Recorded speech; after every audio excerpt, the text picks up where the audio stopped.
మన దేశంలో 1 litre water బాటిల్ని 20 రూపాయలకు అమ్మినా ఎవరు మాట్లాడరు.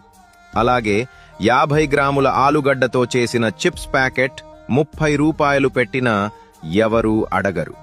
1 కిలో టమాటాలతో చేసిన సాస్ బాటిల్ 100 రూపాయలు పెట్టినా కూడా ఎవరూ అడగరు.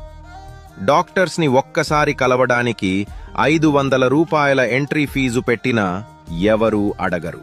ప్రైవేట్ స్కూల్స్, కాలేజెస్ లక్షల్లో ఫీజులు వసూలు చేసినా కూడా ఎలాంటి కంగారు కనిపించదు.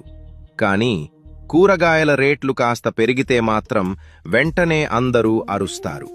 ఇవి ఎలా కొనాలి, ఎలా బ్రతకాలి అంటూ టీవీలో రోజంతా న్యూస్ వేస్తారు. కానీ ఒక బిజినెస్ మ్యాన్ ఇల్లీగల్గా ఎంత లాభం వేసుకున్నా, ఎన్ని కడుపులు కొట్టినా ఎవరూ పట్టించుకోరు. అంటే రైతు తప్ప ఈ దేశంలో ఎవరైనా ఎంతైనా సంపాదించుకోవచ్చు అన్నమాట. రైతుల కష్టం, వారి శ్రమ మీకు నిజంగా విలువైతే ఈ వీడియోని తప్పకుండా ఒకసారి షేర్ చెయ్యండి.